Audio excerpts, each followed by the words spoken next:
One might think that for a political party that spent the better part of the last year pretending to care about 10-cent fluctuations in the price of eggs, they would have a little more self-awareness when it came time to try and defend a literal economic collapse, market downturn, 401k routing, and price hike on all goods.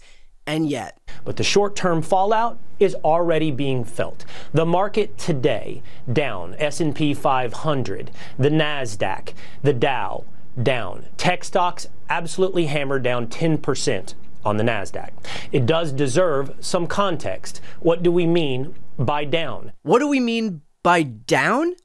We mean not up. We mean smaller numbers, not bigger. We mean money go bye-bye. I mean, look, I'm not here to disparage what I'm sure are sterling credentials for somebody to be able to get a job at Fox News, a network that had to pay out nearly $1 billion for lying to its viewers about an election that they knew full well was not stolen.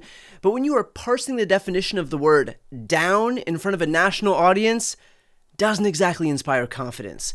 But this is a fair show, so let's give Will Cain a shot and work through his semantics lesson along with him. Take a look at this 12-month chart of the Dow Jones Industrial Average. We have returned to the average of roughly October, down from the December highs of the election of Donald Trump and down from the January highs of the first month of his second term at the presidency. We've essentially returned to the place that we were a few months before Donald Trump. This is a crisis, according to Wall Street. The Economist today, in fact, suggests it's a day of ruination. Today, betting markets are suggesting we have about a 50% odd of a recession. But this is a big bet. It is a revolutionary bet, a historic bet, and a long-term bet that has been a long time in the making. If you zoom out, then it's not so bad. Yeah, in the grand scheme of the existence of the stock market, everything actually seems pretty good. Like, I'm sorry, but when you have to start zooming out on the x-axis to make your point, you know you're not exactly on strong footing. And by the way, for some bizarre reason, this is somehow a recurring theme on the right. Here's a tweet that got almost 8 million impressions. The S&P 500 is now only up 118% in the last 5 years instead of 135%, and everyone is on CNBC crying. Now, it would be bad enough if you have to zoom out on the x-axis by 5 years to make your point, but it's worse when you're trying to defend Trump by showing a graph that includes 95% of Joe Biden's stock market. And it wasn't just Will Cain or right-wing influencers making this point. Here's Benny Johnson going full brain warp, trying to explain away the disaster that Trump has ushered in. Losing money costs you nothing. This is just the reality of life. You're gonna, like, were you young and dumb? How much money did you lose? Everyone loses money. Everyone loses money. It costs you nothing. In fact, it builds quite a bit of character. In fact, you learn a lot of lessons, actually, by losing money. Losing your character costs you everything. Losing your country costs you everything. There are things you can't get back. The government can print more money, and it will. Sadly, that's just the reality. It's fugazi. It's just that there's a boom and a bust every 10 years, and it's been that way since the invention of modern markets in the 1600s.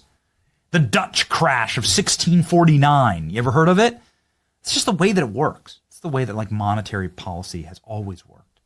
There's going to be ups and downs, especially as the table gets reset. Duh, you idiots! The Dutch crash of 1649? Does Benny have to explain everything to you people? Look, money doesn't matter, and it's not even real, and anyone who thinks it's real is just young and dumb. So the next time you have to pay your rent, just tell your landlord that money is a social construct, but character is the stuff of true value. And then maybe also look for a different place to live, because I really don't think your landlord is going to be that impressed. In fact, for a political party so wholly predicated on its disdain for the Clintons, they sure do sound a lot like a Clinton. But Ms. Lewinsky stated that there was no sex of any kind, in any manner, shape, or form of President Clinton was an utterly false statement. Is that correct? It depends upon what the meaning of the word is. Yes. So when Will Cain wonders what the word down means, when Benny wonders what money is other than digital ones and zeros, it sure is nice to see these rabid Republicans channel their inner Clinton.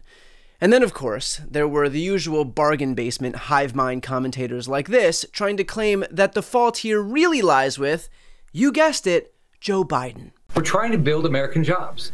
So how do you do that? And we're trying to get America back to work. When Trump left office in the beginning of 21, we had a great economy. The Biden administration, Democrats ruined it.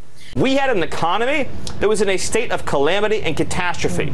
President Trump's policy of reshoring our supply chains, pushing for total expensing of capital gains, eliminating regulation, eliminating intrusive Green New Scam environmental rules, pushing for the biggest, broadest tax cut in American history, and reducing taxes on American workers, including ending taxes on tips, ending taxes on overtime, ending taxes on Social Security. This economic program is the single most important program for American wealth, prosperity, and rejuvenation that we've ever seen in this country. All right, I'd love to. We had an economy that was in a state of calamity and catastrophe. Okay, Stephen Miller, let's talk about that because that sure does sound bad.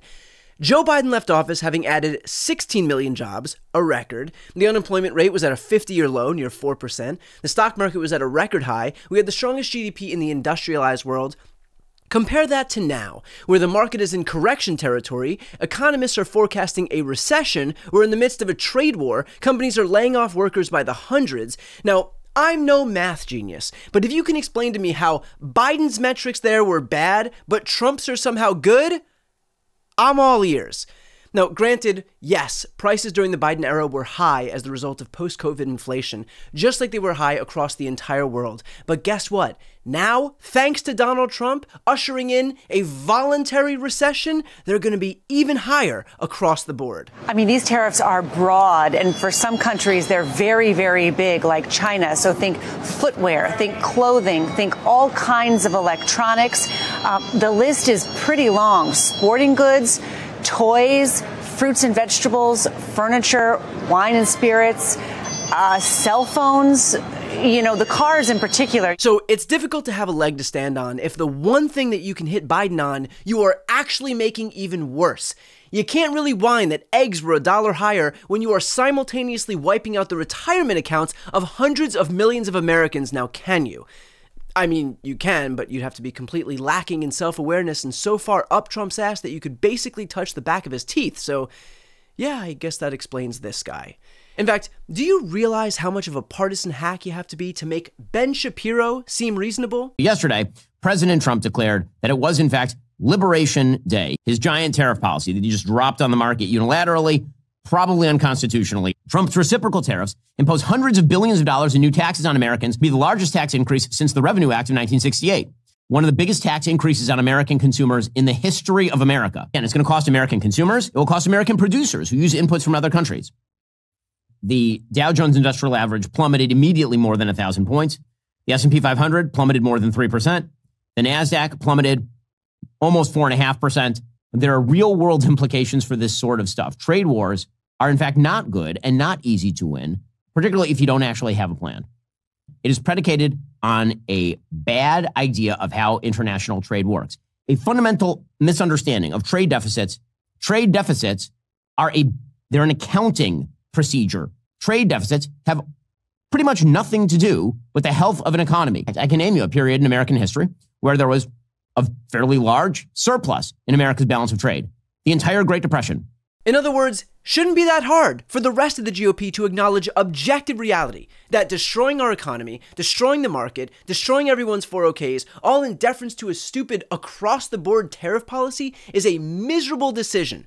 And if a Democrat was doing it, these people would be apoplectic. So the next time they pretend to be on the side of everyday Americans, their behavior right now, today, goes to show that when it's time to walk the walk, they will blindly defer to the God King, Donald Trump, over you every day of the week. Before you go, first, if you enjoyed this content and you want to see more and support independent media, please subscribe to this channel. The subscribe button will be right here on the screen.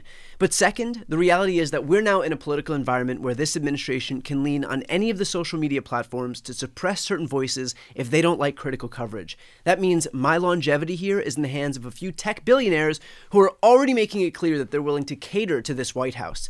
To that end, signing up for my newsletter is a great way for me to be able to reach you directly if that ever becomes necessary. I'll put the link on the screen as well, so please sign up. It's completely free, but there's also an option to do a paid subscription if you'd like to support my work. I really appreciate it.